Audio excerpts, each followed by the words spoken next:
네. 배경 지식은 그렇게 혼자 기본적인 개념어들을 노트에 정리를 하는 거고 네네네. 실제로 독해 훈련을 하는 손에 와닿는 구체적인 네. 방법을 알려주실 거죠? 네네. 어떻게 해야 돼요? 일단은 우리 아이들이 독해에 친해져야 돼요. 10대 청소년답게 호기심을 끌어줘야 돼요. 친숙함과 호기심. 호기심이요? 예. 그러려면 이제 어머님, 아버님의 도움이 필요하죠. 어머님, 아버님이 첫 번째 윽박지를 받는데요.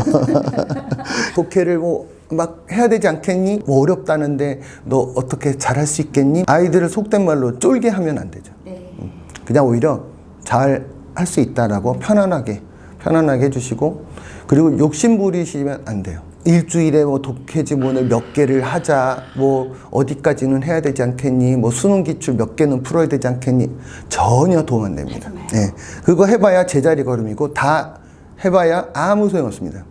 소화도 시키지 못할 걸 그 뭐하러 시킵니까? 차라리 하나를 먹더라도 자기가 먹을 수 있는 만큼만 먹이는 게 낫죠.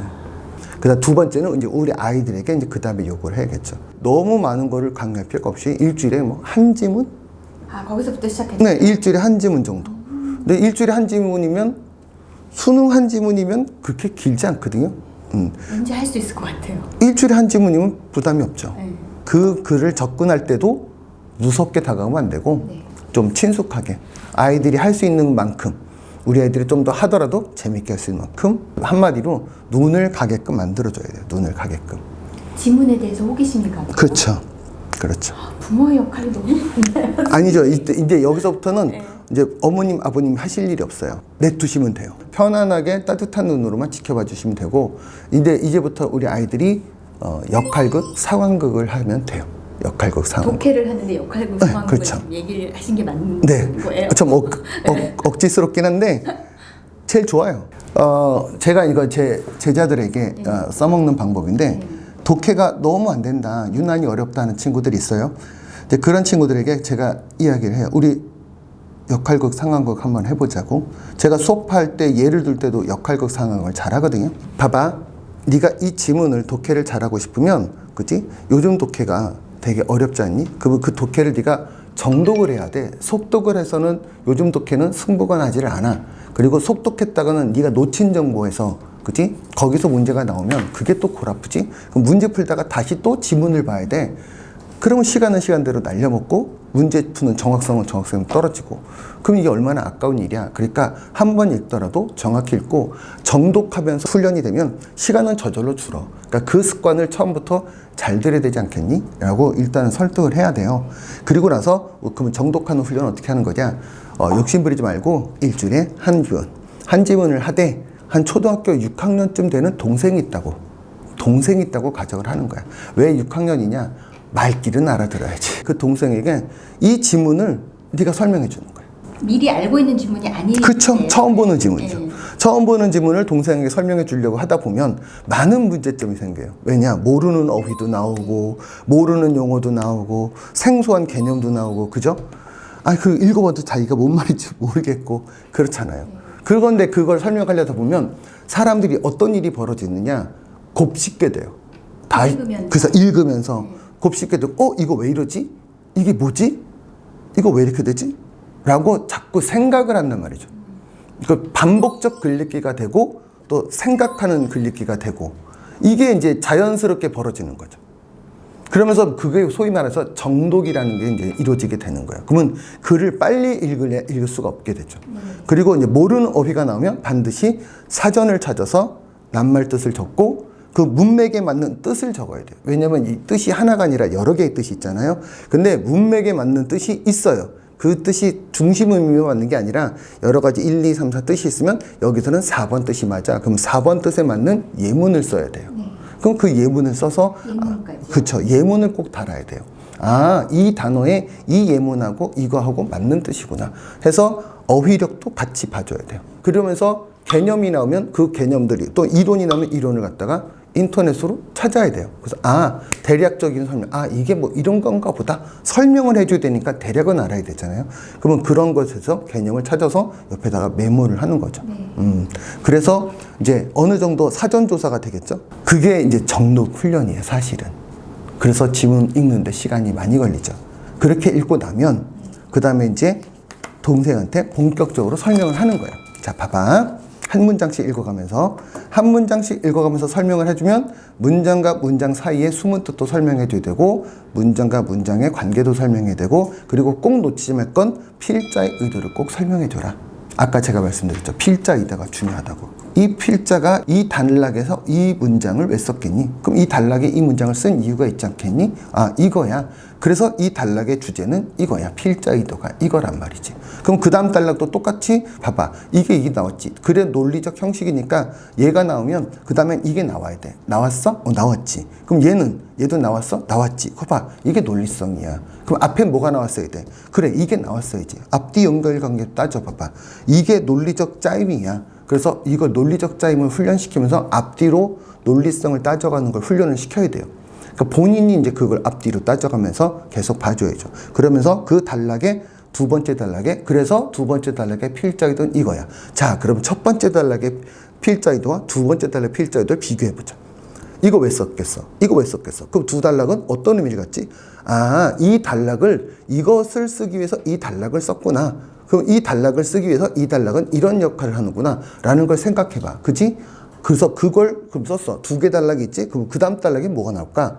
그지? 잘 모르겠어? 그럼 세 번째 단락 읽어보자. 하고 세 번째 단락 읽어가면서 자, 봐봐. 아, 그런 것 같아. 그래서 세 번째 단락 필자가 의도 이거지. 그럼 첫 번째, 두 번째 단락은 그래, 세 번째 단락 이거를 위해서 쓴 거였구나 하면서 계속해서 연계를 지키는 거죠. 그럼 전체의 큰 독해의 흐름을 놓치지 말란 얘기예요. 이게 되게 중요해요. 그러니까 우리 친구들이 독해하다 보면 이런 얘기를 하죠. 선생님, 글 읽다 보면요, 뭔 말인지 모르겠어요. 지문을 읽다 보면은 지문에 빠져갖고, 근데 이게 뭔데요? 이러거든요. 지문 자체의 큰 틀의 흐름을 놓치는 거죠. 그러니까 지문의 미로 속에 빠지는 거죠. 그러니까 계속해서 끊임없이 단락과 단락의 필자 의도를 큰 흐름을 놓치지 않고 연계시켜가는 훈련을 해야 돼요. 그래야 머리에서 이게 자동적으로 연산이 되는 훈련이 되는 거죠. 그래야 이게 정독하는 훈련이지 그냥 지문 보고 문장 보고 읽는다? 그것만 꼼꼼하게 본다? 그건 정독이 아니에요. 그건 그냥 글읽기지. 정독하는 훈련은 문장과 문장의 의미 파악하는 것도 중요하지만 그 문장을 왜 썼는지 파악하는 것도 중요하고 그 단락에서 문장들이 어떤 역할을 하는지 파악해야 되고 그 다음에 그것을 통해서 필자가 말하고자 하는 의도가 뭐니? 그 단락의 의도를 찾았으면 그 다음 단락도 똑같이 문장을 왜 썼니? 문장과 문장 사이의 의도는 뭐니? 그래서 그 단락의 의도가 뭐니? 이 두 단락의 필자 의도는 어떤 관계를 갖니? 해서 이 전체 흐름을 놓치지 않고 딱 하면 마지막에는 글 전체의 필자의 의도가 드러나죠. 근데 늘 수능에서 물어보잖아요. 필자 의도 찾기. 의도 찾기가 물어보잖아요. 그럼 그런 문제는 언제나 맞죠. 그리고 윗글에 대한 설명으로 맞는 것을 보여줘. 그럼 그것도 당연히 맞죠. 그럼 일단 두 개는 맞고 끝나는 거죠. 그럼 시간이 엄청 줄었죠. 왜? 보면 선지 보는 순간 답이 보이거든요. 그럼 시간이 절약되는 거예요. 그러니까 정독을 하면 시간은 저절로 줄어요. 이게 몸에 뵐 때까지는 오래 걸리지만 이게 익숙해지면 시간은 더 오히려 단축이 되는 거예요. 그래서 이렇게 정독을 했잖아요. 그래서 한 지문이 끝나면 그러고 덮어가는 게 아니에요. 통독이라는 걸 해야 돼요. 통독. 빠르게 전체 읽어주기. 전체 의도와 이 앞에 썼던 문장들을 계속 매칭을 시켜주는 거예요. 읽어가면서. 그러면 한눈에 짜지죠. 아, 이거 왜 이 말들을 썼는지가 중간중간에 나왔는지가 한눈에 일목요연하게 드러나요. 그게 이제 전체 글의 구조를 보는 훈련이 된, 이게 논리적 구조를 머릿속에 차곡차곡 쟁여주는 거예요. 이게 논리적 구조, 논리적 사고 훈련이에요. 그래서 이게 한 지문 하는데 시간이 많이 걸린다니까요. 그래서 일주일에 하나부터 네, 일주일에 하나요. 그거 하는데 보통 한 2시간에서 오래 걸린 친구는 3시간. 그리고 그거를 이제 반드시 노트로 남겨야 돼요. 구조를 파악한 거를 구조를 노트에다 남겨요. 이제 독서 노트를 만드는데 독서 노트 만드는 건 제가 좀 이따가 말씀을 드릴게요. 그래서 이제 호기심을 길러라 하는 것 자체는 바로 그렇게 해서 글을 한 지문을 갖고 그렇게 자기가 역할극하면서 자기가 모르면 자기를 꾸짖기도 하고 자기가 맞추면 자기를 칭찬하기도 하고 자기를 스스로 즐겁게 만들어야 돼요. 그걸 내가 맞췄네? 이걸 내가 왜 물었지? 그래서 자기 또 다른 자아에게 설명을 해주면 그래, 이거 맞지? 그래, 이거야. 너 이거 몰랐지? 그래, 이거 몰랐어. 근데 알겠지? 그래, 알겠어.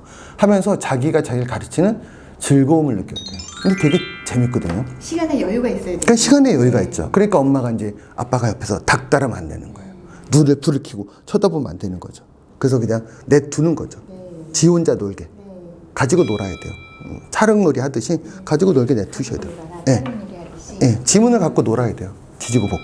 만약에 일주일에 하나가 벅차면 열흘에 하나도 괜찮아요. 아이들의 손가락이 다 다르듯이 역량이 다를 수도 있잖아요. 근데 어떤 친구는 또 일주일에 하나가 가볍게 할 수도 있어요. 그런데 중요한 거는 일주일에 하나가 됐든 뭐가 됐든 충분하게 한 지문을 소화시키는 게 제일 중요해요.